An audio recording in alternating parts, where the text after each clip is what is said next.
तो being a beginner financial planning होती क्या है और क्यों ज़रूरत पड़ रही है आज के सिनेरियो में उस चीज़ को करने की, क्योंकि ये पहले तो नहीं होती थी। आज के ज़माने में हमारी जो लाइफस्टाइल जिस हिसाब से चेंजेस हुई हैं, बेसिक नेसेसिटीज़ की ही हम बात कर ले तो आज बहुत ज़्यादा एक्सपेंसिव हो गए। हाँ, मतलब आजकल हमारे डिसीजन इम्पल्सिव होते हैं, रैशनल नहीं होते हैं। हम कैलकुलेट नहीं करते कि क्या इसका ट्रांजैक्शन का इम्पैक्ट मंथली हमारे बजट पे आने वाला है। बजटिंग तो शायद ही बहुत कम लोग करते होंगे sir. Where you can invest directly without the help of any financial adviser. तो ये कितना सही है कि मैं खुद उस ऐप के थ्रू अपना जो भी SIPs और वो ले रहा हूँ, तो उसे लॉन्ग टर्म क्या इम्प्लीकेशन हो सकते हैं मुझे। फॉर एग्जाम्पल अगर आप खुद से करते हो तो सबसे पहले चीज़ होती है कि आपके पास, क्योंकि मार्केट बहुत वोलेटिलिटी है, फिर मार्केट एकदम से नीचे गिरा और सडनली आपको पैसों की ज़रूरत पड़ गई और आपका फंड जो है वो लॉस में चल रहा है, तब आप क्या करोगे? पैसा मेरे पास आना है तो मैं ही डिसाइड करूंगा कि इसे मुझे खर्च कैसे करना है, ये कहाँ इन्वेस्ट करना है। ये तो बता दिया लोगों को कि म्यूचुअल फंड सही है, पर कौन सा सही है, कब सही है, कितना सही है। सो मैं अगर आपसे सर फाइनेंशियल प्लानिंग की एडवाइस लेता हूँ तो क्या बेनिफिट्स मुझे मिल जाएंगे जो बीइंग अ कॉमन पर्सन मैं नहीं देख पाऊंगा।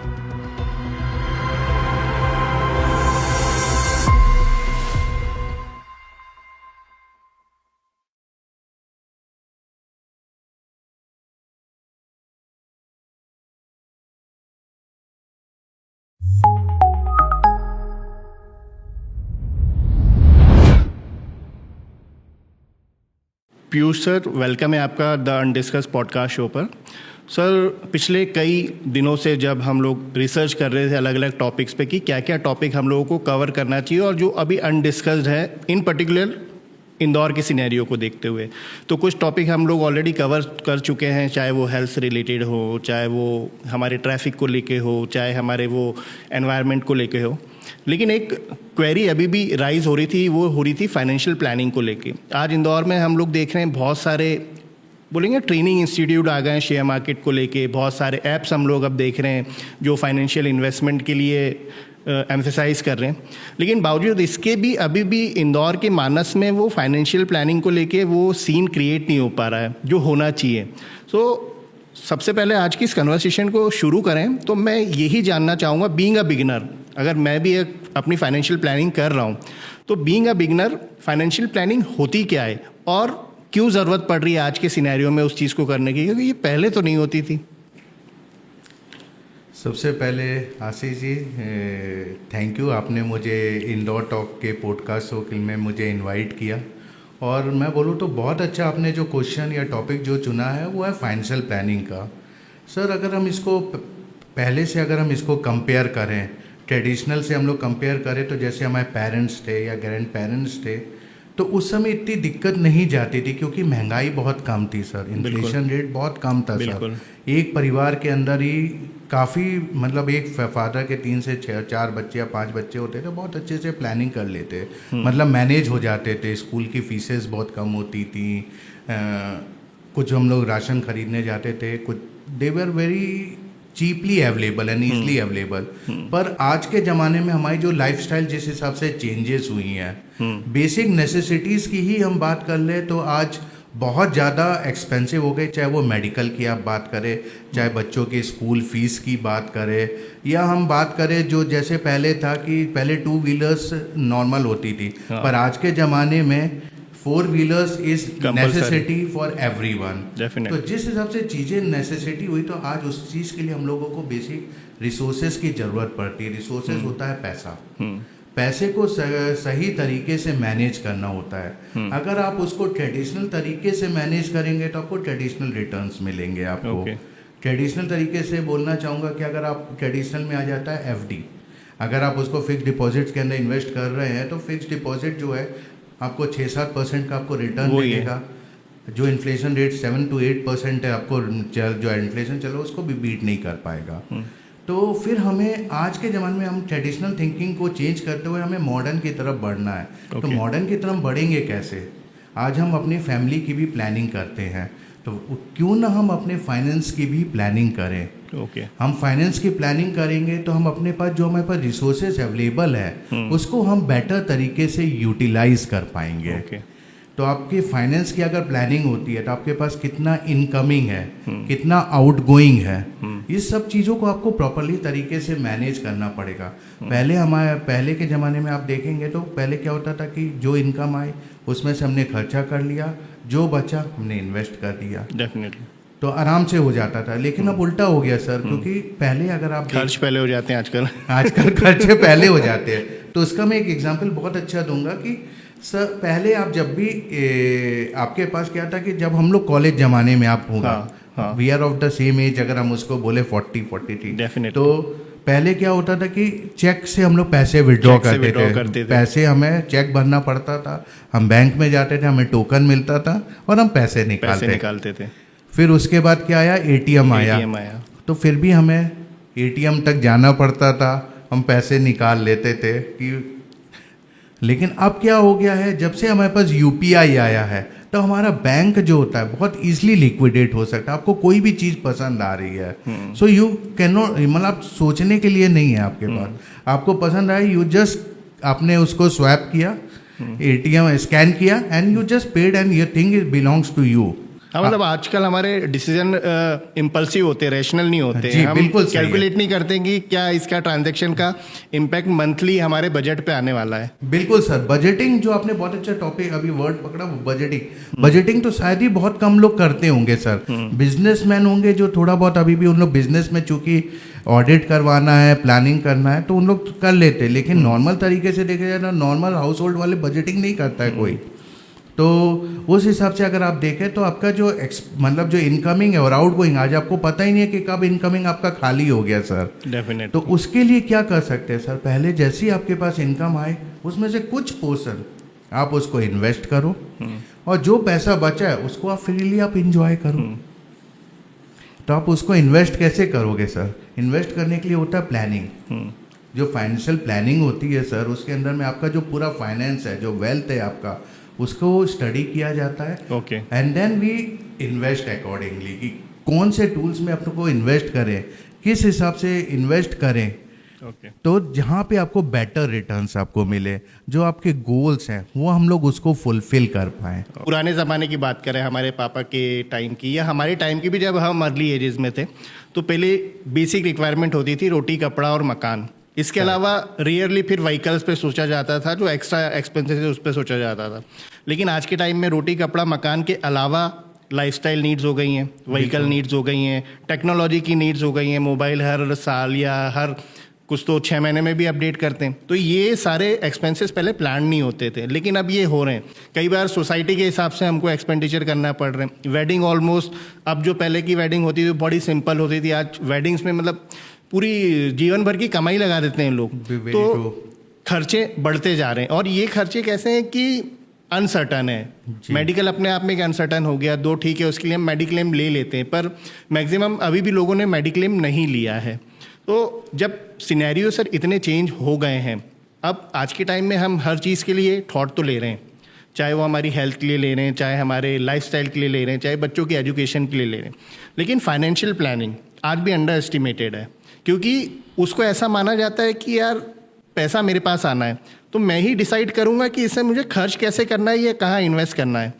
मतलब बोलते हैं ना कि अगर हमें कोई बीमारी है तो बट ऑब्वियस हम डॉक्टर को कंसल्ट करते हैं, क्योंकि he is the expert of that particular disease.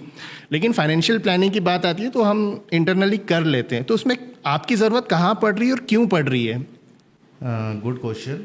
मैं यहाँ ये बोलना चाहूँगा कि आपने जो बिल्कुल सही पॉइंट आउट किया, जैसे बीमारी होती है तो हम डॉक्टर के पास जाके हम उसको रिवील करते हैं, हम खुद ट्रीट नहीं कर लेते। लेकिन अगर हमारे पैसों की बातचीत होती है तो वहाँ हम आज भी कंजर्वेटिव माइंड में जी रहे हैं कि हमें लगता है कि यार पैसे हम हर किसी को खुल के अपना बता नहीं सकते, हम डरते हैं, हम हर किसी को कुछ डिस्क्लोज नहीं कर देते हैं सर। तो सर अगर हम इसको फाइनेंशियल प्लानिंग को देखें तो इसको हम लोग 3 रूप में बांट सकते हैं। जैसे इंडिया का झंडा हुआ है, ऊपर एक कलर हुआ, बीच में वाइट हुआ और नीचे ग्रीन हुआ। तो सबसे पहले आपकी नीड होती है, लाइफ की नीड होती है। लाइफ की नीड को आप फुलफिल कैसे करेंगे कि अगर कल को किसी की सडन डेथ हो जाएगी तो उसको रिप्लेस करना, जो लाइफस्टाइल आप जी रहे हैं, उसके लिए टूल आया life insurance, definitely term insurance, वो आपके लिए मस्ट है सर। किसी भी फैमिली के लिए अगर मैं बोलूँ तो मस्ट होता है कि उसको टर्म इंश्योरेंस लेना ही चाहिए, क्योंकि जो अर्निंग मेंबर की अगर डेथ होती है और फैमिली उस पर डिपेंडेंट है तो उसको फुलफिल, लाइफस्टाइल को फुलफिल नहीं कर सकते हैं। सेकेंडली फिर आ जाती है मेडिकल एक्सपेंसेस की, जिस हिसाब से आजकल खर्चे बढ़ रहे हैं। एक्सीडेंट्स, हमें नहीं पता है कब कौन सा एक्सीडेंट हो जाएगा, and then when we go to the hospitals तो फिर जो खर्चे हमें आते हैं तो उसके लिए फिर मेडिक्लेम होता है। फिर सेकंड फॉरमोस्ट है आपका कि आपके लिए कि आप उसको मेडिक्लेम और पर्सनल एक्सीडेंट, ये दो कवर, ये कवर आप करें तो पहला हो गया लाइफ इंश्योरेंस, सेकंड हो गया मेडिक्लेम, और थर्ड आ जाते हैं आपके financial dreams. Okay, financial aspiration हर किसी के होते हैं। आज हमें फॉरेन ट्रैवल करना है, हमें आज बच्चों को अच्छे से जो स्कूल्स में भेजना है। थर्डली हमें बच्चे की आज जैसे आपने बताया शादी करना है तो हमें नॉर्मल लेवल से नहीं करना है, आज हम नेक्स्ट लेवल पे ही करना चाहते हैं, अच्छे होटल्स में हम करना चाहते हैं। चौथा मोस्ट इग्नोरेबल पार्ट है जो आज हम कोई नहीं करते हैं, वो है हमारी retirement planning, definitely golden years की प्लानिंग। क्यों? क्योंकि वहाँ सबसे ज़्यादा पैसे ज़रूरत होते हैं। पहले क्या होता था कि पेरेंट्स बच्चों पे डिपेंडेंट हो सकते थे, लेकिन now we can not take the risk. Depend on them. बहुत सारी आपको स्टोरीज देखने को मिलेगी जहाँ बच्चे फॉरेन में चले गए, ऐसा नहीं कि कुछ प्रॉब्लम्स हुई उन लोगों के बीच में, लेकिन आ ही नहीं पाए, रिटर्न आ ही नहीं पाए, हायर एजुकेशन के लिए गए और रिटर्न ही नहीं हुए, रिटर्न नहीं हो पाए, तो दिक्कत हुई। तो उसको हम मैनेज कैसे करेंगे? हमारे गोल्डन ईयर्स के प्लानिंग होना चाहिए ना। और फिर हम किसी और पे क्यों डिपेंडेंट हो? जब हम लोग खुद अगर फाइनेंशियल सक्षम रहेंगे तो हम और भी, हम किसी को भी अच्छा लगता है कि हम आज अगर हम दादा दादी बन गए और हम अपनी जेब से पैसे निकाल के अपने ग्रैंड चिल्ड्रन को दे रहे हैं, या हम आज अपने बच्चों को दे रहे हैं, वो बहुत अच्छा लगता है आज भी। तो सर हम क्यों करें? उसके लिए अभी से प्लानिंग करनी बहुत ज़रूरत होती है। बहुत इजी है, बहुत छोटे अमाउंट से आप उसको बहुत इजी स्टार्ट कर सकते हैं। लॉन्ग टर्म के लिए आप उसको ले जा सकते हो, और जब आपको ज़रूरत होगी आपको एक रेगुलर इनकम के रूप में आपको वो पैसे आपके अकाउंट में आते रहेंगे। ये बहुत सेफ तरीका है जो आप इन्वेस्टमेंट आप कर सकते हो। ओके सर, अभी हम जितना काम कर रहे हैं, हम इंफोटेनमेंट फील्ड में काम करते हैं, और मैं ये पर्टिकुलरली हमेशा से मानता हूँ कि we are living in a inform world, कि हमारे पास आज बहुत सारे सोर्सेज हैं इन्फॉर्मेशन को एक्सेस करने के, देन टू हम अनइन्फॉर्म्ड हैं ऐसी कुछ चीज़ों की जो हमारी बेसिक प्रायोरिटीज़ हैं आज की। फाइनेंशियल प्लानिंग उसमें से एक है। पहले की अगर हमने बात की तो ठीक है, एफडी होती थी, लोग गोल्ड में इन्वेस्ट करते थे, लोग प्रॉपर्टी में इन्वेस्ट करते थे, वो एक तरह का फाइनेंशियल प्लानिंग होती थी अगर हम प्रीवियस एरा की बात करें। लेकिन आज के टाइम में टेक्नोलॉजी जब से आई है, टूल्स चेंज हो गए हैं। एफडी, गोल्ड, ठीक है, ये वो पुराने लोग ही करते हैं जो उस टाइम के हैं, लेकिन अब जो ये नया टाइम आ रहा है जिसमें एक ऐप पे आप खुद भी इन्वेस्टमेंट कर सकते हैं, आप शेयर मार्केट में इन्वेस्ट कर सकते हैं, आप एक्स प्रोडक्ट ले सकते हैं। आजकल तो रियल स्टेट में भी कॉन्सेप्ट आ गए हैं प्रॉपर्टेक्स वाले, जिसमें आप मल्टीपल यूजर्स मिलके प्रॉपर्टीज़ में इन्वेस्ट कर रहे हैं। तो सर आज की सिनेरियो में एक परफेक्ट फाइनेंशियल प्लानिंग अगर हमें करनी हो तो क्या क्या वो चीज़ें, क्या क्या वो एस्पेक्ट्स हैं जिनको एक कॉमन मैन को ध्यान रखना चाहिए, या जब भी वो एक प्लानिंग के लिए जा रहा है कैलकुलेशंस में रखने चाहिए कि उसका पोर्टफोलियो क्या होना चाहिए? It should be a mix of traditional plus new, और we should adopt a new avenues of financial planning. देखिए सर, जब भी हम अगर फाइनेंशियल प्लानिंग करने के लिए जाते हैं तो हमें अपना ब्रेन जो है वो बिल्कुल क्लियर रख के जाना पड़ेगा कि सामने कि हमें सबसे पहली चीज़ है कि हमें खुल के जो फाइनेंशियल एडवाइज़र है, सबसे पहले तो राइट फाइनेंशियल एडवाइज़र आप चुनो। आप जैसे आप कोई भी झोला सब डॉक्टर के पास नहीं जाते, वैसे आपको एक सर्टिफाइड फाइनेंशियल प्लानर के पास आपको जाना होगा कि वो सेबी से सर्टिफाइड है कि नहीं। अच्छा, फाइनेंशियल प्लानिंग में सेबी से सर्टिफाइड होते हैं। NISM का वो एग्जाम्स पास करते हैं, NISM का एग्जाम्स होते हैं, उसको क्लियर करने के बाद ही कोई म्यूचुअल फंड डिस्ट्रीब्यूटर या फाइनेंशियल प्लानर वो बनते हैं।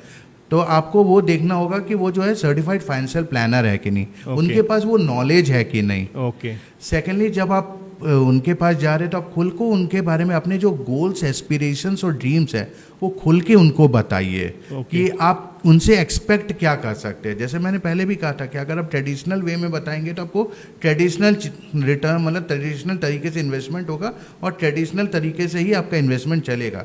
क्योंकि अब हम मॉडर्न वर्ल्ड में रह रहे हैं, बहुत जल्दी चीज़ें चेंजेस हो रही हैं। अगर मार्केट की वोलेटिलिटी भी देखें तो पहले से बहुत ज़्यादा बढ़ गई है। पहले मार्केट एक सर्टेन पीरियड में ऊपर जाता था, नीचे जाता, लेकिन आजकल बहुत जल्दी पीरियड वोलेटिलिटी मार्केट में आ जाती है। उसको आप कैसे मैनेज करेंगे, वो चीज़ को भी आपको समझना होगा।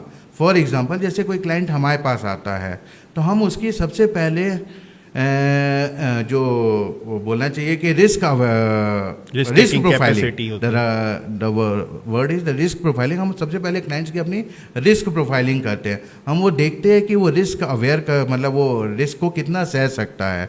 सेकेंडली चीज़ बात है कि अगर वो लो रिस्क में करता है तो उस हिसाब से हम इन्वेस्टमेंट भी उसका करवाते हैं कि अगर जैसे फॉर एग्जाम्पल कोई नियर टू 60 वाला बंदा आ रहा है तो हम उसको इक्विटी में इन्वेस्ट नहीं करवा सकते। हाँ, क्योंकि उनके गोल्स शॉर्ट टर्म बहुत शॉर्ट टर्म गोल्स हो जाते हैं। एंड सेकेंडली वो मार्केट की वोलेटिलिटी को नहीं सह सकता। लेकिन यंग एज के बच्चे आते हैं, उनके पास आज लॉन्ग टर्म का व्यू है, विजन है, तो दे कैन इन्वेस्ट फॉर से अराउंड 20, 25, 30 ईयर्स, तो मार्केट की वोलेटिलिटी को बहुत अच्छे से बियर कर सकते हैं। तो ये तो रिस्क प्रोफाइलिंग की बात हो जाती है। सेकेंडली बात हो जाती है फंड सेलेक्शंस की। फंड सेलेक्शंस के अंदर आज भी अगर आप फॉर एग्जाम्पल अगर आप म्यूचुअल फंड्स को सेलेक्ट करते हैं तो there are 44 AMCs, there are 44 fund houses, जिसके अंदर 44,000 म्यूचुअल फंड्स हैं आपके, जो अलग अलग कैटेगरी में डिवाइडेड है। Large cap, mid cap, small cap, hybrid funds, balance advantage funds. तो कौन से फंड आपके लिए सूटेबल है वो रिस्क प्रोफाइलिंग से हम लोग कैलकुलेट करते हैं आपके लिए। फिर वो थर्ड चीज हम लोग जो यूज करते हैं वो करते हैं हम लोग आपकी गोल प्रोफाइलिंग, गोल डिस्कशन करते हैं कि गोल्स आपके क्या हैं। उस ये सारा जो टूल्स है ये यूज करने के बाद ही हम लोग आपका इन्वेस्ट करवाते हैं फंड्स में। तो ये फंड्स के अंदर जब आपका इन्वेस्टमेंट हो जाता है and then your investment get started. तो जो नॉर्मल आदमी होता है उसको भी अगर इन्वेस्टमेंट करना है तो सबसे पहले अपनी वो रिस्क प्रोफाइलिंग करे, अपने रिस्क को जाने, अपने गोल्स एस्पिरेशंस को जाने, and then he starts investing. Sir अभी आपने ये जो बात बताई ये तो बहुत एक डिटेल्ड प्रोसेस है, लेकिन अभी क्या हो रहा है ना, जैसे हम बहुत से ऐप्स यूज़ कर रहे हैं, पेमेंट ऐप यूज़ कर रहे हैं, जैसे इवन अब तो पेटीएम, फ़ोनपे, इनमें भी वो ऑप्शंस आ गए हैं कि where you can invest directly without the help of any financial adviser. तो ये कितना सही है कि मैं खुद उस ऐप के थ्रू अपना जो भी SIPs और वो ले रहा हूँ, तो उससे लॉन्ग टर्म क्या इम्प्लीकेशन हो सकते हैं मुझे, और वो कितना वैल्यू ऐड करेगा मेरे फाइनेंशियल पोर्टफोलियो में कि मैंने क्लिक पे ले तो ली, लेकिन लॉन्ग टर्म अगर मैं देखूंगा तो इसके क्या इम्प्लीकेशन पॉजिटिव और नेगेटिव दोनों हो सकते हैं। देखिए आपने बिल्कुल सही बोला कि आजकल जैसे पेटीएम पे, गूगल पे या फिर ग्रो ऐप जैसे बहुत सारे ऐप हो गए हैं, बहुत सारे ऐप्स हो गए। तो अगर आपको फाइनेंशियल नॉलेज है और आप समय समय पर अपने आप को फाइनेंशियली अवेयर करते रहते हो, then definitely go and invest through it. क्योंकि म्यूचुअल फंड में इन्वेस्ट करना जो है वो आपके बैंक अकाउंट से पैसे कटेंगे और मार्केट में इन्वेस्ट होंगे, और जब जब आपको ज़रूरत होगी आप उसको रिडीम करवा के आपके बैंक अकाउंट में ला सकते हो। लेकिन बात हो जाती है कि अगर आपके पास उतना टाइम नहीं है, उतना आपके पास अगर नॉलेज नहीं है, देन क्योंकि मार्केट बहुत वोलेटिलिटी है, अब मार्केट एकदम से बढ़ा और या फिर मार्केट एकदम से नीचे गिरा और सडनली आपको पैसों की ज़रूरत पड़ गई, और आपका फंड जो है वो लॉस में चल रहा है, तब आप क्या करोगे? करेक्ट, कि आप पैसे की तो आपको जरूरत है कि आप लॉस में निकालोगे। सेकेंडली मैं कॉन्सेप्ट यहाँ पे डिस्कस करना चाहता हूँ ELSS का। ELSS होता है इक्विटी लिंक्ड सेविंग स्कीम, जो कि म्यूचुअल फंड के अंदर अगर हमें सेक्शन 80C में हम लोग को पैसे बचाना है 1.5 लाख रुपए तक, तो उसके लिए हम म्यूचुअल फंड में इन्वेस्ट कर सकते हैं। टैक्स रिलेटेड कुछ म्यूचुअल फंड्स होते हैं जहाँ हमें 1.5 लाख तक का हमें सुविधा मिलती है कि हम अपना टैक्स बचा सकते हैं। तो सर उसमें भी कई बार ऐसा होता है कि बहुत सारे लोग जिनको नॉलेज नहीं होती है वो उसके अंदर SIP कर देते हैं। अब उसके अंदर एक प्रोविज़न है कि अगर आपने इन्वेस्ट किया तो पैसा 3 साल के लिए आपका लॉक हो जाएगा। 3 साल का लॉक हो गया, आप निकाल नहीं सकते हैं। और अगर आपने SIP स्टार्ट की तो फॉर एग्जांपल आज की डेट है 30 अप्रैल 2025। आज की डेट से आपने SIP अगर टैक्स फंड में स्टार्ट की तो हर महीने आपकी SIP कट रही है, तो पर्टिकुलर SIP वो 3 साल के लिए लॉक इन हो जाएगी। तो आपने अगर 30 अप्रैल 2025 को कोई SIP स्टार्ट की है तो वो आपकी कब जाके फ्री होगी? 30 अप्रैल 2028 को। ओके। और ये जनरली लोगों को पता नहीं होता ये है। जनरली लोगों को पता नहीं होता। बहुत बार, कई बार लोग आते हैं मेरे पास, सर मेरे पास तो अच्छा खासा फंड है सर, लेकिन मेरा पैसा नहीं निकल पा रहा है। जब हम स्टडी करते हैं तो पता चलता है सर आपने तो SIP की हुई है, ELSS के अंदर पैसा आपका लॉक है। सर हमें तो पता ही नहीं था ये चीज़ के बारे में। तो ये वो एप्स के थ्रू होता है कि ये नहीं direct sir, customer lack of awareness के कारण। ओके। चूंकि हमें इतना पता है कि हमें सेक्शन इतना पता चल गया है यूट्यूब से या कोई और वीडियो से देखने से, हमें इतना तो पता चल गया कि हमें ATC के अंदर पैसे, म्यूचुअल फंड के अंदर इन्वेस्ट करके पैसे हम टैक्स बचा सकते हैं, लेकिन कैसे बचाना ये तो नहीं पता है। हाँ, ये नहीं पता है। ये नहीं पता होगा तो सर उसकी वजह से हो जाता है कि सर जब हमारे पास लोग आते हैं बोले सर ये तो हमें लॉक नहीं था, अब हमें पैसे की बहुत ज़रूरत है, अब हम इसको कैसे करें, हमारे पास तो इतना फंड बचा हुआ है। एक्चुअली सर ये उस चीज़ की वजह से हो रहा है कि हमारे यहाँ एक मेंटालिटी है, हम इन्वेस्टमेंट जो करते हैं, जो फाइनेंशियल प्लानिंग करते हैं ना, वो टैक्स बचाने के लिए करते हैं। और जब भी कोई चीज़ ऐसी हड़बड़ी में होगी या जल्दबाजी में होगी कि यार रिटर्न फाइलिंग का टाइम आ रहा है, एनुअल रिटर्न फाइल करना है, अब हम देख रहे हैं हमारी इतनी टैक्स लाइबिलिटी बन रही है, तो हम क्या करते हैं, तुरंत उस चीज़ को बचाने के लिए फिर इन्वेस्टमेंट कर देते हैं। Correct. और उसकी ज़्यादा डिटेल्स निकाल नहीं पाते हैं कि जहां हम इन्वेस्ट कर रहे हैं उसके क्या प्रोज है, क्या कौन से, जो आपने एक लॉक इन वाली बात की, ये हम कर देते हैं। और होता है क्या है कि कई बार ये CA के थ्रू भी हो जाता है। जैसे इसमें आप बता रहे हैं कि फाइनेंशियल प्लानिंग जो है, इसके लिए आप प्रॉपर SEBI से रजिस्टर्ड हैं, आपने भी एक पूरी ट्रेनिंग ली है या इसकी भी एक पढ़ाई की होगी, लेकिन लोगों को आज भी उतनी अवेयरनेस नहीं है। वो ये समझते हैं कि आप ठीक है एक अपनी एडवाइस दे रहे हैं बस, इसमें आपका कोई नो हाउ नहीं लगा हुआ है या आपकी कोई ऐसी एक्सपर्टीज़ नहीं है या कोई ऐसा नॉलेज नहीं है। इस कारण कई बार ऐसे इंसिडेंट्स होते हैं कि वो जो पैसा ब्लॉक हो रहा है वो ब्लॉक हो जाता है।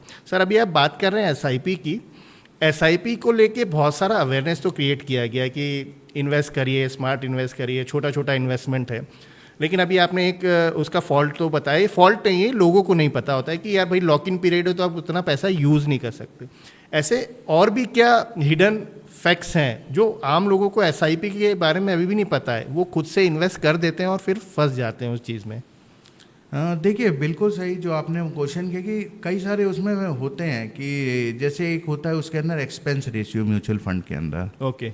क्या होता है कि सर जब भी हम इन्वेस्ट करते हैं तो हमारा पूरा 100% ऑफ द मनी स्पेंड नहीं होता, मतलब इन्वेस्ट नहीं होता है।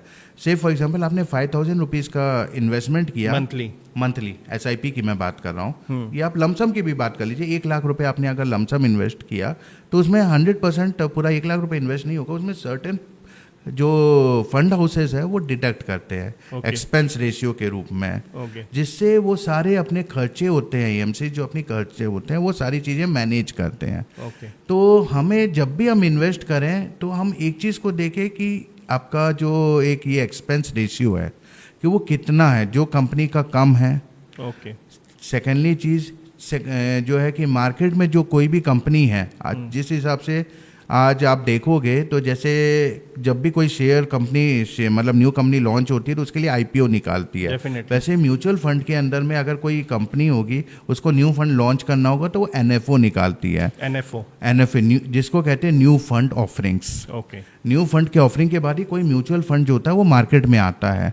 तो आपको ये भी ध्यान देना पड़ेगा कि अगर आप जो इन्वेस्ट कर रहे हो किस कंपनी में कर रहे हो उसके बारे में थोड़ा आप रिसर्च करना पड़ेगा, आपको स्टडीज़ करना पड़ेगा कितनी पुरानी कंपनीज हैं।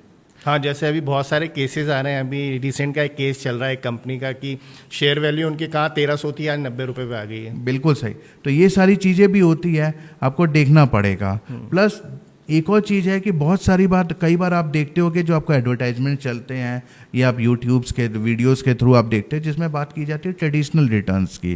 ट्रेडिशनल रिटर्न्स के अंदर बोले कि कोई पर्टिकुलर फंड हाउसेज है जिसने 12 से 13% का रिटर्न दिया, कई ने तो 20 से 30% तक का रिटर्न्स भी आपको देते हैं, लेकिन ज़रूरी नहीं वो आगे जाके भी उतना ही वो कंपनी आपको परफॉर्म करे, सेम रिटर्न्स आपको दे। तो ये भी आपको समझना पड़ेगा, आपको रिसर्च प्रॉपर करनी पड़ेगी कि आपका वो कंपनीज के जो अलग अलग एक्सपेंस रेशियोज हैं, सेकेंडली कितनी पुरानी है वो कंपनी मार्केट में, प्लस जो मार्केट में वो स्टैंड आउट कर पाएगी कि नहीं कर पाएगी, जिस हिसाब से मार्केट के जो चेंजेस नेचर है उसको वो बियर कर पाएगी कि नहीं। अभी सर आप एक मार्केट की बात कर रहे हैं that is particularly directly link to share market. अभी होता क्या है, पर्टिकुलरली इंदौर में हम देख रहे हैं कि शेयर मार्केट और फाइनेंशियल प्लानिंग को लगभग लोगों ने मिक्स कर दिया है कि भाई शेयर में इन्वेस्ट कर रहे हैं मतलब फाइनेंशियल प्लानिंग हो गई मेरी, कि शेयर हाई जाएंगे तो मुझे अच्छे रिटर्न मिल जाएंगे। डाउन का बहुत रेयर सोचा जाता है कि शेयर मार्केट नीचे भी जाएगा, या जिस कंपनी के हमने शेयर लिए हैं वो पर्टिकुलरली नीचे आएंगे। जैसे अभी मैं एक केस बता रहा हूँ कि कहाँ तो 1300 पे किसी ने लिया होगा, आज वो 90 रुपये पे आ गई वो कंपनी। तो how good it is to invest in stock market जिसके पास पूरी इन्फॉर्मेशन नहीं है, पूरी डिटेल्स नहीं है, और लोग जनरली जो मैंने देखा है शॉर्ट टर्म सेलिंग करते हैं शेयर मार्केट में, वेयर एज फाइनेंशियल प्लानिंग जो मुझे लगता है कि हमेशा लॉन्ग टर्म होती है। तो आप इस चीज़ को कैसे देख रहे हैं? अभी जो पर्टिकुलर इंदौर का एक सिनेरियो चल रहा है कि ट्रेडिंग बहुत हो रही है, वेयर एज फाइनेंशियल इन्वेस्टमेंट जो इससे कुछ अलग होता है, तो इसको कैसे देख पा रहे हैं आप? सर देखिए, सबसे पहले जो मैंने बताया कि शेयर ट्रेडिंग इज, आप दो चीज़ को मिक्स नहीं कर सकते। आपको एप्पल टू एप्पल ही कंपेयर करना पड़ेगा। शेयर ट्रेडिंग में आप ट्रेड कर रहे हैं, फाइनेंशियल प्लानिंग में हो रहा है कि जिसमें आप पूरे मतलब अपने फाइनेंस की प्लानिंग कर रहे हैं। फाइनेंस प्लानिंग का पार्ट है आपका share trading. Okay, it is a part of financial planning. It's a part of financial planning. जैसे मैंने आपको पहले भी बोला कि सबसे पहले आपने एक लाइफ इंश्योरेंस से अपना एक लाइफ का गोल फिक्स कर दिया, मेडिकल का मेडिक्लेम के थ्रू कर दिया, और साथ में फाइनेंशियल गोल्स के थ्रू अपने म्यूचुअल फंड्स को कर दिया। लेकिन उसके बाद भी आज अपने पास कुछ वेल्थ बचा है, कुछ आपके पास कुछ पैसे बचे हैं जो जिसमें आप रिस्क, अगर आपकी कैपेसिटी अच्छी है, जहाँ फर्दर आप उसको इन्वेस्ट मतलब ट्रेड करना चाहोगे, उसको यूटिलाइज करना चाहोगे, तो बहुत सारी चीज़ें आ जाती है। जैसे आपके पास क्रिप्टो का है, क्रिप्टो करेंसी जो अभी बहुत बीच में बहुत उसका उभार मतलब आया था, लहर आई थी कि लोगों को कि क्रिप्टो, क्योंकि एक पर्टिकुलर मंथ में वो 18% तक का रिटर्न्स वो दे रहा था। ओके, क्रिप्टो हो गया। सेकेंडली आया था F&O का, फ्यूचर्स एंड ऑप्शंस के लिए भी लोगों ने बहुत किया था। कमोडिटीज ट्रेडिंग के लिए भी लोग बहुत कमोडिटीज में इन्वेस्ट करते हैं। उसके अलावा आपके पास फिर आपका आ गया शेयर ट्रेडिंग का। तो ये सारे जो प्रोडक्ट है, सबसे पहले तो आप अपना जो बेसिक रिक्वायरमेंट है, रोटी कपड़ा मकान, वैसे लाइफ इंश्योरेंस, मेडिक्लेम और आपका म्यूचुअल फंड से आपने ये सारे फुलफिल कर लिया। उसके बाद जो है आपका बाकी सब, लेकिन मैं पहले कहूँगा कि आप उसकी नॉलेज एक्वायर करिए, क्रिप्टो के बारे में समझिए। अब सडनली आपके पास कुछ पैसे और आपने लेकर डाल दिया, तो ऐसा तो नहीं कि कल को डूब जाए एंड सडनली आपने जो बेसिक नेसेसिटीज़ वहाँ से पैसे आपको निकालने पड़ रहे हैं, उस चीज़ को आपको ध्यान देना पड़ेगा। शेयर ट्रेडिंग भी वैसे ही है कि शेयर ट्रेडिंग में भी आपको शॉर्ट टर्म में हो सकता है आपको एक अच्छा रिजल्ट आपको दे दे। एक बहुत अच्छा एग्जांपल देता हूँ जो अभी मेरे फ्रेंड्स के साथ भी हुआ कि उसने मेरे को बताया कि उसको जो अपोलो बचपन में गेम खेलते थे लूडो की, उसको डिजिटल आजकल बहुत चल गया है। हाँ, आप उसको मोबाइल में लूडो का गेम खेल सकते हो। तो उनको लूडो का नशा लग गया सर, एडिक्शन हो गया, एडिक्शन लग गया। And you won't believe it, he was a GM of certain company. मैं आप नाम नहीं ले सकता हूँ। he was a GM of certain companies and he started playing ludo. उन्होंने स्टार्ट कैसे किया, 200 रुपये से 250 रुपये से उनको गेन होने लगा। कभी 250 रुपये लगाए तो 200 से 270 रुपये, 270 रुपीज़ मिल गए, 300 लगाए 350 मिल गए। एंड देन ही स्टार्टेड कि एक बोलते हैं ना नशा लग जाता है। हाँ, वो एडिक्शन हो जाता है। तो sir then he started investing 2000 rupees, 4000 rupees, 5000 rupees. Sir इसकी तो कोई रोक और ये एल्गोरिथम बने, वैसे एल्गोरिथम बने हुए हैं सर कि हो सकता है बीच बीच में आपको जिता के आपको वो आपकी वो कर देते, अरे आज तो मैं इतना जीत गया। फॉर एग्जांपल जैसे कैसीनो होता है। हाँ। तो वैसे ही ये सारी चीज़ें भी हैं कि आपके बाकी सारे जो, जैसे मैंने आपका लिया क्रिप्टो का लिया, शेयर ट्रेडिंग का लिया, या फिर आपका F&O का लिया, सबसे पहले इनका नॉलेज एक्वायर करिए। एंड व्हाई नॉट, आप एक ना एक बार तो आप इन्वेस्ट तो जरूर कीजिए। इन्वेस्टिंग के लिए भी ये सारे ऐप्स, मतलब ये सारी जो मोड्स हैं आप उसमें कर सकते हो, पैसे आप इनसे भी कमा सकते हैं। So why not you go for it. अच्छा, इन सभी चीज़ों के लिए आप रिस्क प्रोफाइलिंग करते हैं? हाँ, हम आपके रिस्क, हमने सबसे पहले बोला ना, व्हाट वी डू इज कि हम आपकी रिस्क प्रोफाइलिंग करते हैं कि आपको कितना तक आप रिस्क बियर कर सकते हो, कितना आप इक्विटी में कर सकते हो, कितना आप डेट में कर सकते हो, कितना आपको गोल्ड में करना चाहिए। जैसे हमने आपकी रिस्क प्रोफाइलिंग की, तो रिस्क प्रोफाइलिंग फॉर एग्जाम्पल किसी का आया से बहुत ही रिस्क एग्रेसिव है, फॉर एग्जांपल सर मैं आपका लेता हूँ कि आशीष भाई का आज मैं किया, उनका है कि is a very risk aggressive person, तो 60 to 70% he can go for equity, then 20% we will invest in debt, and then remaining 10% हम आपका गोल्ड में भी इन्वेस्ट करेंगे। इस तरह से हमने आपके रिस्क प्रोफाइलिंग कर दी कि मैंने आपका किया था 60% किया था, and then 20% and 20%, 60% in equity, 20% in your debt, and 20% ले जो भी बचा है आपका मैंने गोल्ड या अदर उसमें इन्वेस्ट किया। ये आपका एक रिस्क प्रोफाइलिंग। लेकिन इसके बाद जो आपके पैसे बच रहे हैं उसको आप क्यों नहीं इन्वेस्ट करोगे सर? क्योंकि आज बहुत अच्छा, जैसे एक टूल की मैं बात करूंगा, P2P होता है, प्रोडक्ट है P2P, हाँ, पीयर टू पीयर पर्सन, जहाँ पे आपको अनसिक्योर्ड लोन्स में एज अ नॉर्मल पर्सन ऐसे अनसिक्योर्ड लोन्स में आप इन्वेस्ट कर सकते हो शॉर्ट टर्म नीड्स के लिए, and you can generate around 12 to 13% of XIR compounded returns. Okay, तो बहुत सारे ऐसे प्रोडक्ट्स हैं जहाँ पे आप शॉर्ट टर्म अपनी नीड्स को इन्वेस्ट कर सकते हो सेफ तरीके से भी, तो why not you go for it. Sir अब जैसे आपने अभी मेरी बात करी ली है, अब right now I am at a age of 42, बहुत कुछ कर रखी है प्लानिंग, जैसे मेडिक्लेम वाली प्लानिंग हो चुकी है, लाइफ इंश्योरेंस ले रखे हैं, छोटे छोटे ठीक है इन्वेस्टमेंट भी कर रखे हैं। अब आज की डेट में मतलब मेरी कोई ज़्यादा ऐसे अगर बोलेंगे ना फाइनेंशियल या मटेरियलिस्टिक एस्पिरेशंस नहीं है। हाँ, मेरी एस्पिरेशंस वो हैं कि जो मैं अपने पापा को देखता हूँ कि वो आज भी सेल्फ डिपेंडेंट ही, वो हमसे फाइनेंशियल असिस्टेंट लेते नहीं है। उन्होंने अपना एक प्रॉपर फाइनेंशियल प्लानिंग कर रखी, डेट टू उन्होंने खुद की है, क्योंकि उस ज़माने में तो ये सब होता नहीं था। आज की तारीख में तो बहुत से ऑप्शंस हैं। अब अभी मैंने कुछ कुछ तो कर रखा है और कुछ कुछ अभी थॉट में है, स्पेशली वो रिटायरमेंट वाला, क्योंकि मैं भी चाहूँगा कि मैं अपने बेटे पे डिपेंडेंट ना रहूँ। तो मेरे लिए क्या वो राइट मिक्स ऑफ प्लानिंग होगा आज की तारीख में? क्योंकि इंदौर में देखते हैं तो ऑप्शन आज भी बहुत सारे हैं। रियल एस्टेट एक सबसे बड़ा ऑप्शन अब बन चुका है हमारे लिए, हम उसमें ज़्यादा इन्वेस्ट करना पसंद कर रहे हैं। गोल्ड और सिल्वर से इन जनरल हमारी एज ग्रुप दूर रहती है कि वो उसमें इन्वेस्ट नहीं करती। तो अभी क्या वो एक राइट मिक्स ऑफ प्लानिंग होगी, ट्रेडिशनल वर्सेस मॉडर्न मिक्स, जो मुझे ऑप्ट करना चाहिए, या मुझे उस बारे में आपसे एडवाइस लेना चाहिए? बहुत अच्छा क्वेश्चन है आशीष भाई, कि जब आप आओगे मतलब 42 इयर्स में है और आपने जैसे बोला कि लाइफ इंश्योरेंस के लिए ले रखा है, आपने मेडिक्लेम आपने ले रखा है। सेकेंडली चीज़ जो आज इंदौर के भी अगर टर्म्स में बोला जाए तो रियल इस्टेट है, रियल इस्टेट में हो रहा है। और अभी जिस हिसाब से मार्केट चढ़ा था तो लोगों ने गोल्ड में भी बहुत है, और लोग ट्रेडिशनल वे में देखा जाए तो गोल्ड को एक सही सॉलिड इन्वेस्टमेंट मानते हैं। तो अगर हम बोले 42 इयर्स में तो सबसे इग्नोरेबल जो चीज़ होती है वो है रिटायरमेंट। तो सबसे पहले तो अपने को एक रिटायरमेंट प्लानिंग कर सकते हैं कि हम रिटायरमेंट प्लानिंग में कि कल को अगर हम 60 इयर्स में होंगे तब हमारी क्या नीड्स होंगी, क्या नीड है, तब हमारी नीड्स क्या होगी, तब हमारे फंड्स की कितनी रिक्वायरमेंट होगी और एक्सपेंसेस की कॉस्ट कितनी बढ़ेगी। सेकेंडली चीज हो कि क्या वो इन्फ्लेशन जो भी जिस इन्वेस्टमेंट में हम इन्वेस्ट कर रहे हैं क्या वो इन्फ्लेशन को बीट करेगा, कि आज जो हमारे 6 से 7% का इन्फ्लेशन रेट चल रहा है, कल को अगर वो 10% हो जाए तो हमें ऐसे मतलब इन्वेस्टमेंट्स ऐसे प्रोडक्ट्स में करना चाहिए जो एटलीस्ट हमें 12 to 13% का रिटर्न्स तो दे सके, जो हमारे नीड्स को मीट कर सके, specially during our golden years को। डेफिनेटली। तो ये सारी चीज़ों को तो हमें देखना है। सेकेंडली उसके अलावा जैसे आपने बोला एस्पिरेशन, सेकेंडली होता है हर कोई ट्रैवल करना चाहता है, ट्रैवल करना चाहता है, तो उसके लिए भी क्यों ना हम प्लानिंग कर सकते हैं।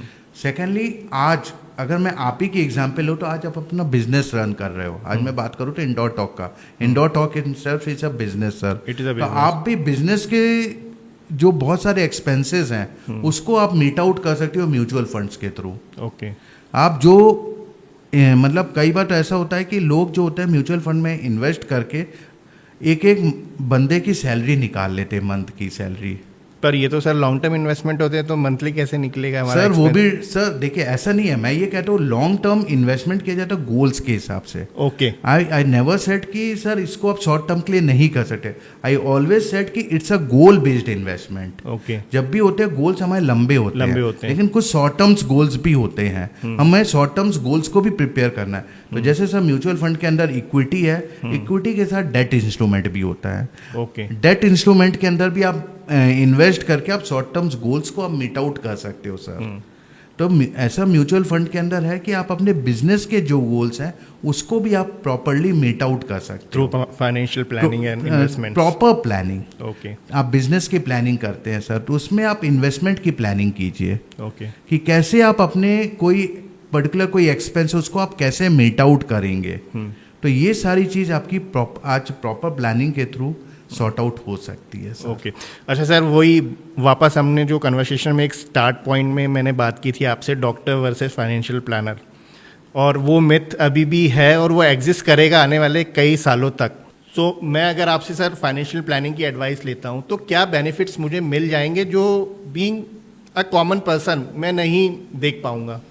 देखिए सर, बहुत अच्छा किया कि जैसे डॉक्टर का आपने एग्जाम्पल लिया कि कल को हमें कोई बीमारी हो जाती है, इवन मामूली सी अगर बुखार भी हो जाता है, तो हमारे अगर फैमिली डॉक्टर होते हैं तो हम उनसे एक बार कंसल्ट जरूर कर लेते हैं कि हमें पैरासीटामोल भी लेना है तो हम पूछ के लेते हैं सर। ऐसा तो नहीं है कि हम ले लें और उसका कोई साइड इफेक्ट्स हो जाए। तो वैसे ही जो आप अपनी फाइनेंशियल प्लानिंग करें, आज फाइनेंस बहुत ब्रॉड कॉन्सेप्ट है सर, उसके अंदर में उसके अंदर सारी चीज़ें आपकी कवर्ड हो जाएगी। आपके लैंड रियल इस्टेट भी कवर्ड हो जाएगी, विल प्लानिंग भी कवर्ड हो जाएगी, एंड आपके बच्चों की एजुकेशन मैरिज सारी चीज़ आपकी कवर्ड हो जाएगी। फॉर एग्जाम्पल अगर आप खुद से करते हो तो सबसे पहली चीज़ होती है कि आपके पास उतना राइट नॉलेज है, इतने प्रोडक्ट्स का नॉलेज है। आज जो डॉक्टर बना है, डॉक्टर बनने के लिए भी उसे कम से कम 8 से 10 साल का टाइम लगा है, तब वो डॉक्टर बना है। और प्लस ना केवल पढ़ाई की है, उसने उतना एक्सपीरियंस भी लिया है, फील्ड का एक्सपीरियंस भी होता है, काफ़ी लोगों से मिला है, काफ़ी पेशेंट्स के साथ वो डील करता है, तो उनको छोटे छोटे उनके प्रॉब्लम्स के बारे में भी पता चलता है कि अगर ये मैंने दवाई दी है तो उसका क्या रिएक्शन होगा। अगर मेरे को फॉर एग्जांपल आज मेरे को सर दर्द है तो सर दर्द रिलेटेड वो माइग्रेन रिलेटेड भी हो सकता है, नॉर्मल भी हो सकता है, डिफरेंट टाइप्स हो सकते हैं, अलग अलग हो सकता है सर। वैसे ही अपना है, आज आप कोई इन्वेस्टमेंट कर रहे हो, आपने इन्वेस्टमेंट किया लेकिन उसके कॉन्सिक्वेंसेस क्या होंगे क्या आपको पता है सर?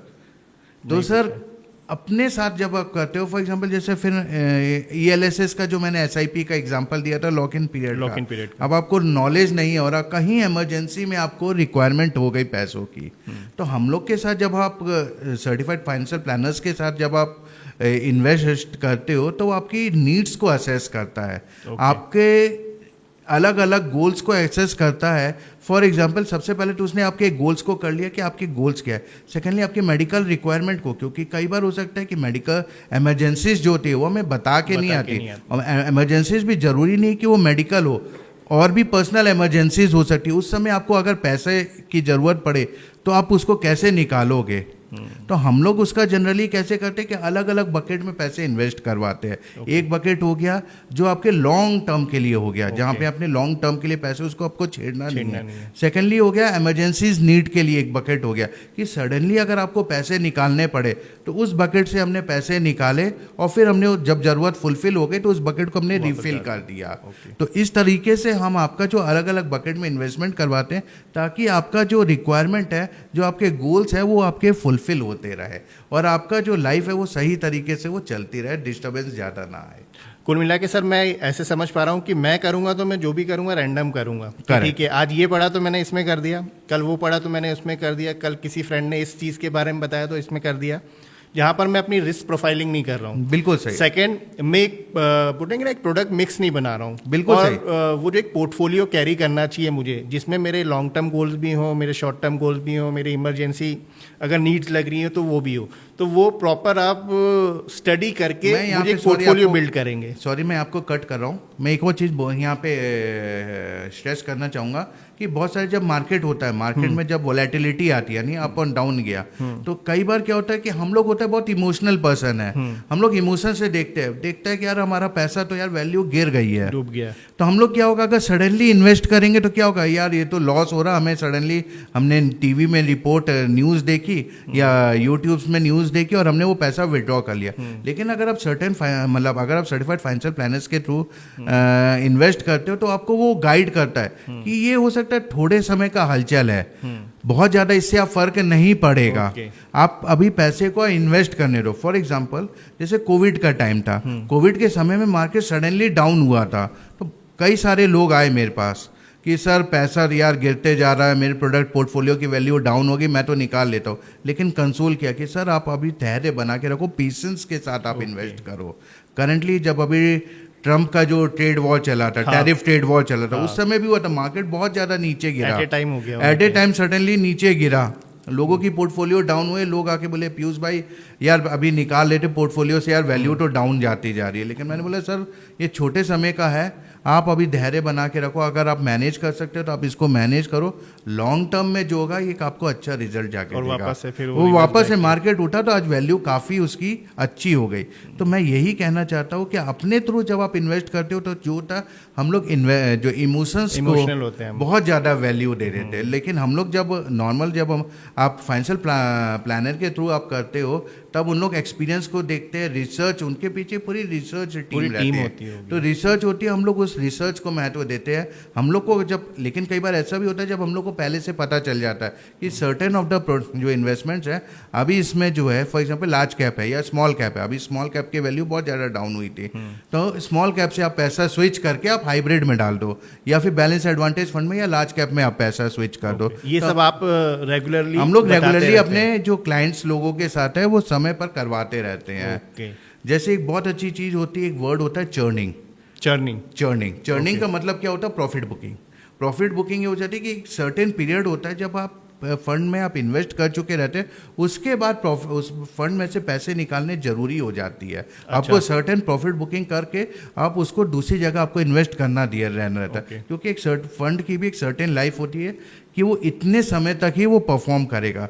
अगर उसने से फॉर एग्जांपल 15, 16, 25% XYZ जो भी है वो रिटर्न दे दिया आपको, अब वो उससे ऊपर नहीं देगा, गिरेगा तो नीचे गिरेगा, और नीचे गिरने के बाद भी हो सकता है उतना नहीं है। तो हम लोग क्या करते हैं, उस समय प्रॉफिट बुकिंग करवा के आपका जो पैसा है वो दूसरे फंड्स में इन्वेस्ट कर देते हैं। तो जिससे क्या हो जाता है, जो आपके पोर्टफोलियो की वैल्यू हो जाती है वो इंक्रीज भी हो जाती है। तो ये सब चीज़ें जो फ़ायदा होती है, आप सेल्फ वो सारी चीज़ें आप नहीं कर पाओगे, क्योंकि ये नॉलेज आपको कोई ला के नहीं देगा। लेकिन हम लोगों के पीछे पूरी एक टीम है, रिसर्च टीम, जो समय समय पर हम लोग को बताती रहती है कि सर अब आप अपने क्लाइंट से बात करिए, प्रॉफिट बुकिंग का टाइम आ गया, आप उसे बुक करिए एंड उसको दूसरे फंड्स में इन्वेस्ट करवाइए। सेकेंडली देखिए क्या होता है कि म्यूचुअल फंड्स में कई सारे तरीके होते हैं इन्वेस्ट करने के। एक होता है SIP, यानी पर मंथ इन्वेस्टमेंट हो गया, सिस्टमैटिक इन्वेस्टमेंट प्लान। सेकेंडली हो गया लमसम, यानी आपके पास एक मुश्त पैसा पड़ा है और उसको आपने फंड में इन्वेस्ट कर दिया। थर्डली होता है एक SWP होता है, सिस्टमैटिक विड्रॉल प्लान, जो जनरली आपके पास अगर से फॉर एग्जांपल 50 लाख 1 करोड़ रुपए अगर आज पड़ा हुआ है, उसको आप मार्केट में इन्वेस्ट कर दो और उसके थ्रू आप उसको रेगुलर बुकिंग आप मतलब रेगुलर इनकम्स आप ले सकते हो, जो जनरली अभी रियल स्टेट में लोग ज़्यादा प्रीफर करते हैं, जो आप रियल स्टेट में कर रहे हैं। जैसे फॉर एग्जांपल जैसे PPF और ये सब लॉन्ग टर्म के लिए लोग करते थे, उसकी जगह अगर आज के डेट में आप SWP में आप इन्वेस्ट करते हैं और उसके थ्रू आप अपने जो रेगुलर एक्सपेंसेस को आराम से आप मीट आउट कर सकते हैं। कोई अगर रिटायरमेंट की एज में आया है और आज उसे जो होता है ग्रेचुइटी या जो उसका एंड अमाउंट जो भी उसको मिला हुआ है, वो अगर उसको SWP के इन्वेस्ट करता है तो उसने एनालाइज किया कि इसे मेरा 25 से 30 हज़ार रुपये मंथली का खर्चा आ रहा है, वो एक SWP के थ्रू क्या करेगा कि इनकम बांध देगा अपनी, जो उसके बैंक अकाउंट में क्रेडिट होती रहेगी और बाकी पैसा जो है मार्केट में लगा रहेगा और वो ग्रो होता रहेगा। तो ये एक SWP हो गया। लास्ट में बात करना चाहूँगा सिस्टमैटिक ट्रांसफ़र प्लान।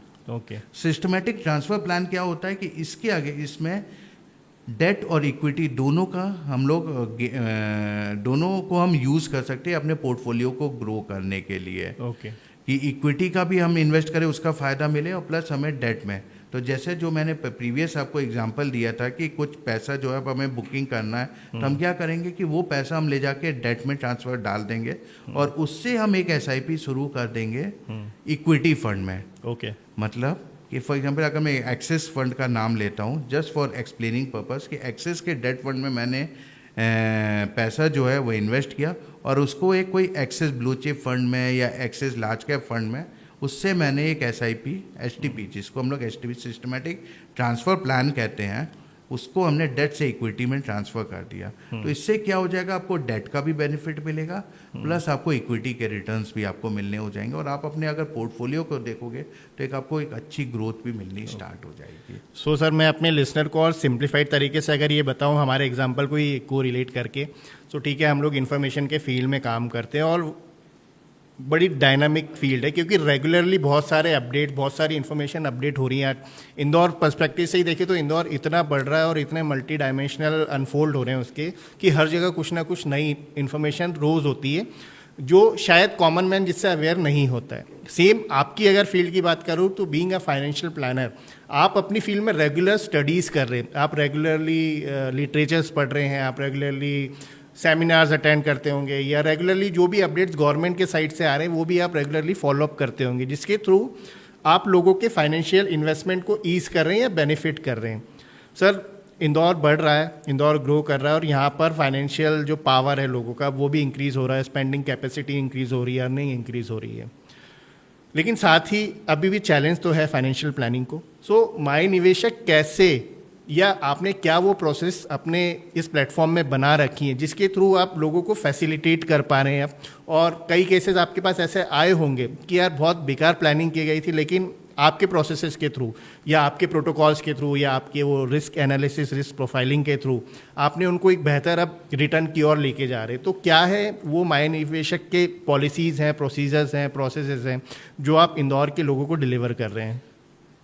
देखिए सर, जैसे माय निवेशक है, एक चीज़ हम लोग ने जो अभी मतलब ज़्यादा पुराना तो नहीं है, लेकिन जो हम लोग ने रिसेंटली स्टार्ट की है वो हम लोग ने सिंप्लीफाइड रिपोर्ट देना स्टार्ट किया है। सिंप्लीफाइड रिपोर्टिंग, जिसके अंदर में हम लोग क्या करते हैं कि जैसे आपके पास, आप किसी भी, अगर आप MFD से या जो भी आपका जिसके थ्रू आप लोगों ने इन्वेस्टमेंट करवाया उनसे अगर रिपोर्ट मांगते हो तो पूरा वो अकाउंट स्टेटमेंट दे देते हैं, just like a bank statement. हाँ, पूरा एक डिटेल्ड स्टेटमेंट देते हैं कि आपका कब से स्टार्ट हुआ था, उसके अंदर में पाई चार्ट्स बने हुए हैं और उसके क्या रिटर्न्स है, पूरे डिटेल्ड बेसिस में देते हैं। जो है, अगर आप उसको कॉमन मैन को आप देखोगे अगर समझने के लिए तो it's not so easy to understand it. Technically थोड़ा डिफिकल्ट होता है। I won't say it's a very difficult thing, but मतलब इजी नहीं कि आप वन शॉट में देख के आप उसको समझ जाओ। हमने उसको बहुत सिंप्लीफाई रिपोर्ट में स्टार्ट किया है कि हम उसको जो रिपोर्ट देते हैं उसमें हम ये बताते हैं कि आपकी SIP कब से स्टार्ट हुई है,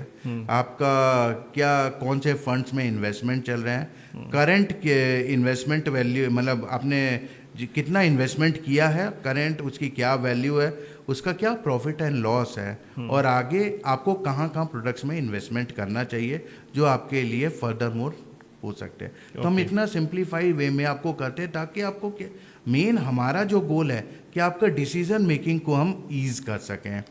कि कल को अगर आपको कोई डिसीजंस लेना, कोई आपको ज़रूरत पड़ रही है तो आप उसको कैसे, हम लोगों के थ्रू उसको आप कैसे मैनेज कर सकते हो। तो एक होता है। सेकेंडली चीज़ जो मैंने पहले भी बताई कि हम लोग जो रिस्क प्रोफाइलिंग, गोल प्रोफाइलिंग करते हैं ताकि आपका जो इन्वेस्टमेंट्स है वो सही तरीके से इन्वेस्ट हो सके।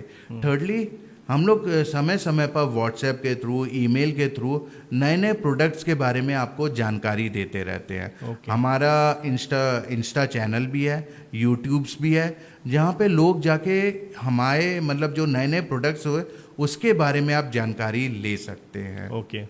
तो इस तरह से, और समय समय पर हम लोग वेबिनार्स, सेमिनार्स भी करवाते रहते हैं अपने इन्वेस्टर्स के लिए ताकि उनको राइट फाइनेंशियल एजुकेशन मिल सके और उसको वो बेटर तरीके से यूटिलाइज कर सके। सर, अभी आपने अपना ये पूरा प्रोसीजर बताया, अभी आप बहुत सी चीज़ें ऐसी देखते होंगे जो ऑर्गेनाइज नहीं हैं। तो अगर अभी मैं इंदौर का एक सिनेरियो जानना चाहूँ, क्योंकि मुझे भी उससे बहुत सारी इन्फॉर्मेशन मिलेगी हमारे नेक्स्ट कंटेंट प्लानिंग के लिए। जैसे आप एक बहुत डीप रिसर्च करते हैं और प्लानिंग करते हैं, वैसे हम लोग भी कंटेंट पे अलग अलग टाइप की प्लानिंग्स करते हैं, क्योंकि हमारा भी मोटिव कहीं ना कहीं यही है कि इन्फॉर्मेशन के थ्रू हम लोगों को ईज कर पाएँ, उनके डिसीजन को फैसिलिटेट कर पाएँ। तो अभी इंदौर के सिनेरियो में पर्टिकुलरली फाइनेंशियल प्लानिंग को लेके कितनी वो स्टेबिलिटी है या कितना अवेयरनेस है कि लोग हाँ अब आते हैं, या अभी भी लोग अनअवेयर्ड हैं, लोग सोचते हैं कि यार मैं खुद से ही कर लूँगा? सर मैं अगर इसको बोलूँ तो बहुत सिंप्लीफाई में, बहुत स्ट्रेट फॉरवर्ड में अगर बोलूँ तो ज़्यादा अवेयरनेस तो नहीं है लोगों की। ओके। स्ट्रेट आके लोग बोलते हैं कि अभी भी कि यार मैं म्यूचुअल फंड में इन्वेस्टमेंट कर दो यार, मेरी इतनी एसआईपी कर दो, इतना लमसम रिटर्न कर दो। अभी भी स्टिल बहुत अवेयरनेस की ज़रूरत है। ये तो बता दिया लोगों को कि म्यूचुअल फंड सही है, पर कौन सा सही है, कैसे करना कब सही है, कब सही है, कितना सही है, लॉन्ग टर्म यानी कितना लॉन्ग टर्म, ये कौन बताएगा आपको। तो ये सारी चीज़ों के लिए स्टिल लोगों को आके अभी भी अवेयर करना जरूरी है। फाइनेंशियल बहुत बेसिक स्टेज पे है, बहुत ही मतलब still a growing baby financial planning, मतलब कह सकते हैं अभी नर्सरी केजी नर्सरी केजी वाली स्टेज है जिसको अभी भी ग्रो करना है। चूंकि अब बस इंदौर का भी समय आ गया, आप देखें तो आज इंफ्रास्ट्रक्चर इंदौर का बहुत तेजी से ग्रो हो रहा है। आज इंदौर जो आज से 10 साल पहले देखा जाए, नहीं, आज इंदौर ग्रोन अप सिटी, मतलब अगर देखा जाए तो मेट्रोपॉलिटन सिटीज के लेवल पे आ गया है। हम इसको शुरू से इसको हम बोला जाए तो मिनी बॉम्बे हम शुरू से कहते रहे। आज यहाँ पे देखा जाए तो कंपनीज है तो इन्फोसिस, टीसीएस जैसी बड़ी बड़ी कंपनीज आती हैं। ग्लोबल कन्वेंशंस हमेशा, मतलब जो हमारे पीएम सीएम लोग हमेशा ग्लोबल बिजनेस मीट करवाते रहते हैं। तो आज हमारा इंदौर बहुत तेज़ी से ग्रो कर रहा है। मेट्रो आने वाली है, आपके फ्लाईओवर्स, बहुत तेजी से आज आपका इंफ्रास्ट्रक्चर डेवलपमेंट हो रहा है। एजुकेशन हब हम हैं, हाँ एजुकेशन हब हो रहा है, मेडिकल हब आज आप देखा जाए तो बेस्ट से बेस्ट मेडिकल फैसिलिटीज आज आपको इंदौर में अवेलेबल है। और शायद सर यही रीज़न है कि अब लोग इंदौर को मूव कर रहे हैं। सो आज के कन्वर्सेशन में कोई एक लास्ट मैसेज जो आपका इंदौरीज के लिए होगा कि फाइनेंशियल प्लानिंग को लेके एक थॉट लें और एक राइट फाइनेंशियल एडवाइज़र को कनेक्ट करें, क्योंकि ये वो डिसीजन नहीं है कि जो हर कोई अपने सेल्फ से ले सकता है, क्योंकि इसमें बहुत सारे प्रॉज एंड कॉन्स है जितना अभी इस कन्वर्सेशन में हमने डिस्कस किया। सो वो क्या मैसेज होगा being a financial adviser, being a promoter of my Niveshak Indore के लिए? सर मैं एक ही चीज़ कहना चाहूँगा कि जब भी आप किसी भी फाइनेंशियल एडवाइज़र को चुने तो उस पहले आप स्टडी करें सर कि क्या वो आपके लिए सूटेबल है कि नहीं। एक बार आप उससे डिस्कस तो ज़रूर करें। आप उसके डिग्रीज़ को भी हो सकता है, उसके सर्टिफिकेट्स को आप चेक कर सकते हैं। और सेकेंडली चीज़ अपना जो है, जैसे मैंने आपको बोला था कि जैसे सिटीज़ ग्रोन करें, अपने आप को भी आप ग्रो करिए। फाइनेंशियल प्लानिंग भी जैसे डॉक्टर्स के साथ आप खुल के अपनी बीमारियों का डिस्कस करते, वैसे वेल्थ के बारे में भी आप खुल के डिस्कस करिए अपने फाइनेंशियल प्लानर से, फाइनेंशियल एडवाइज़र से, ताकि वो आपको राइट डिसीजन, राइट एडवाइस दे सके और आपका वेल्थ भी जो है वो राइट तरीके से ग्रो कर सके। माय निवेशक का भी रोल यहाँ पे है कि हम फाइनेंशियली एजुकेट करना चाहते हैं लोगों को, फाइनेंशियली अवेयर करना चाहते हैं कि वो राइट डिसीजन ले सके, अपने वेल्थ को सही तरीके से यूटिलाइज, ना केवल यूटिलाइज करे, उसको सही तरीके से प्रोटेक्ट भी करे, ताकि आपको जब भी सही समय हो आप उसको वेल्थ को यूटिलाइज कर सके, क्योंकि वह पैसा आपका है, डिसीजन आपको लेना है। तो चूज एक सर आपके मैसेज से एक लास्ट क्वेरी और जनरेट हो गई मेरी कि how different a financial adviser is from CA, क्योंकि बहुत सी इन्वेस्टमेंट लोग सीए के थ्रू भी कर देते हैं। So how different you are from the CA? Sir बहुत आज का ज़माना जो है स्पेशलाइजेशन का है सर।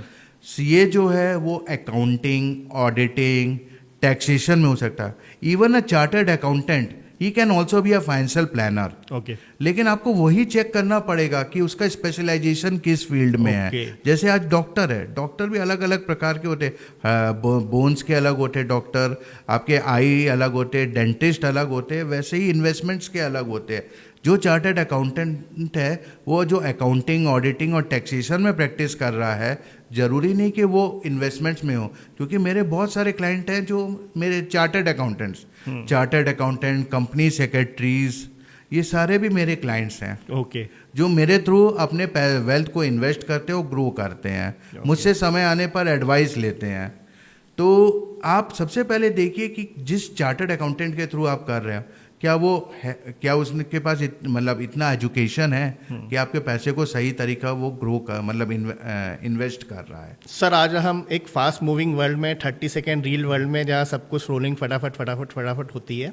सो फाइनेंशियल प्लानिंग को लेके भी इम्पेशेंट है लोग, मतलब हमारे अंदर उतना पेशेंट नहीं कि यार ये रिटर्न तो आप 20 साल बाद की बात कर रहे हो, सर मैं रिटायर होऊंगा 60 साल में रिटायर होऊंगा तब मुझे ये पैसा मिलेगा। जैसे LIC जनरली मैंने ले रखी है, तो कुछ मैच्योर भी हुई हैं, जो मैंने 18 साल में ली थी अब जाके वो मैच्योर हो गई हैं, और अब कुछ जो चल रही हैं वो मुझे पता है कि मेरे 60s में मेरे 70s में जाके मैच्योर होंगी। तो मेरे अंदर कभी कभी वो इम्पेशेंसनेस जाग जाती है जब फंड्स की नीड्स होती है, तो लगता है कि यार विड्रॉ कर लेते हैं। तो आज के टाइम में ये कितना इम्पॉर्टेंट है फाइनेंशियल प्लानिंग में पेशेंस का होना। सेकंड, जो एक डाइवर्सिफिकेशन होता है कि अलग अलग तरीकों में या अलग अलग चीज़ों में हम लोग इन्वेस्ट करते हैं, तो ये दोनों चीज़ें का कितना इम्पोर्टेंस हो गया है इस प्लानिंग में। सर मैं बोलूँ तो patience and diversification are the two important keywords for financial planning. Okay, कि सर अगर आप कोई भी प्रोडक्ट की ही हम बात करें तो वो कोई सडनली ग्रो नहीं होता, it takes itself a time. तो वैसे ही अगर आप फाइनेंशियल प्लानिंग के अंदर अगर आप इन्वेस्टमेंट करते हैं तो जो भी फंड होता है वो अपनी एक साइकिल पूरी देखता है, एक बार वो ग्रो होगा, एक बार वो नीचे गिरेगा, फिर वो ऊपर जाएगा, अप एंड डाउन की उसकी साइकिल चलती रहेगी। तो एक वो पूरा वो साइकिल कंप्लीट करता है, तब आपको जाके वो रिटर्न्स जो होते हैं फंड्स के अंदर वो आपको रिटर्न जाके जनरेट होते हैं। इसीलिए हम लोग बोलते हैं म्यूचुअल फंड के अंदर कि इसको लॉन्ग टर्म के लिए आप इन्वेस्ट करो। आज मार्केट अप है, जब आपने इन्वेस्ट किया मार्केट अप था, कल को जाके गिरा, तो मार्केट के अंदर आपको यूनिट्स मिलती है, आपको सर्टेन यूनिट्स मिला। जब आपने इन्वेस्ट किया था, से फॉर एग्जांपल 12 यूनिट्स मिले, जब गिर गए तो आपको 15 यूनिट्स मिले। तो जब आप लॉन्ग टर्म में से आज से 5 ईयर्स 6 ईयर्स या 7 ईयर्स बाद जाओगे, तो जब भी आप उसको सेल करने के लिए जाओगे, रिडीम करने के लिए जाओगे, तो एक एवरेज रिटर्न्स आपको मिलेगा। ओके, तो ये मिलेगा आपको लॉन्ग टर्म में। और इसके लिए सेकेंडली इंपॉर्टेंट होता है पेशेंस, वो तो सबसे अटमोस्ट प्रायोरिटी है। अटमोस्ट प्रायोरिटी होती है। जैसे सर आज की हम जेनजी की भी बात करें तो जैसे आपने बात की 30 सेकंड रील्स की होती है, चाहे हम बात करें इंस्टाग्राम की, फेसबुक की, माइक्रोसॉफ्ट की, ये सब की बात करें तो they are not built in a single day sir. उनको भी उन्होंने भी पेशेंस रखा अपना, तब जाके आज जाके जो रिजल्ट उनको मिल रहा है, तो उसके लिए उन्होंने पेशेंस जो था उन्होंने देखा, अपनी पूरी बिजनेस साइकिल देखी। तो वैसे ही जब भी आप फाइनेंशियल मॉडल में आप इन्वेस्ट करते हैं तो आपको पेशेंस तो रखना पड़ेगा कि आज यार मार्केट गिरा हुआ तो कल को अप भी जाएगा। और हम सेकंड थर्डली चीज़ है कि आप उसको गोल से एसोसिएट कर दो। गोल से एसोसिएट कर दो तो डेफिनेटली जो आप चाहते हो, एंड रिजल्ट जो चाहते हो, वो आपको मिलेगा ही मिलेगा। ओके, सो आज की कन्वर्सेशन से मैं जितना समझ पाया हूँ कि फाइनेंशियल प्लानिंग जो है या फाइनेंशियल का जो भी हम इन्वेस्टमेंट करते रहते हैं, it is not a that easy जैसा हम एक क्लिक पे किसी ऐप पे कर देते हैं। उसके लिए हमारी रिस्क प्रोफाइलिंग, हमारा एक लॉन्ग टर्म विजन क्या है, हमारा लॉन्ग टर्म गोल्स क्या है, हमारी रिक्वायरमेंट्स क्या है, इसमें इमरजेंसी क्राइटेरियाज क्या है, कब कौन से फंड को हमें ऑप्ट करना है, एग्जिट एंट्री, और उसके बाद जो सबसे बड़ी चीज़ें हैं वो रेगुलर अपडेशन, रेगुलर मार्केट को एनालिसिस करना, रेगुलर नए नए जो प्रोडक्ट्स आ रहे हैं उनसे अवेयर कराना आपको। सो ये कोई एक एक्सपर्ट ही कर सकता है। तो मेरा इस कन्वर्सेशन के थ्रू तो बहुत सारा एक नॉलेज एनलाइटमेंट हुआ फाइनेंशियल प्लानिंग को लेके। अगर आप भी सोच रहे हैं फाइनेंशियल प्लानिंग के बारे में और अभी तक आपने नहीं की है या सेल्फ से ही कर रहे हैं, तो हमारा सजेशन होगा कि एक राइट फाइनेंशियल प्लानर को आप अप्रोच करें और उनसे वो सारी चीज़ें डिस्कस करें जो आपके लॉन्ग टर्म गोल्स हैं, आपकी प्रेजेंट अर्निंग्स है, या वो जो क्राइसिस के टाइम फंड के जो क्राइसिस होते हैं उसके बारे में जो लैक ऑफ अवेयरनेस है उसको आप डेफिनेटली डिस्कस करें। और इसके थ्रू आप अपनी जो पर्सनल लाइफ है या जो एक फाइनेंशियल वैल्यू जो ड्राइव करना है आपको आपके रिटायरमेंट में या बच्चों की एजुकेशन में या उनकी शादी में, उसको आप बहुत प्रॉपरली मैनेज कर पाएंगे। Sir, thank you for all your suggestion, all your information. और डेफिनेटली यह पॉडकास्ट लोगों की फाइनेंशियल प्लानिंग में हेल्प करेगा। और एक जो अनअवेयरनेस है, जैसा आपने बताया कि अभी हम नर्सरी और KG1 पे ही हैं, ये डेफिनेटली आने वाले सालों में first, second, third, fourth class तक हम इंदौर को लेके जाएंगे।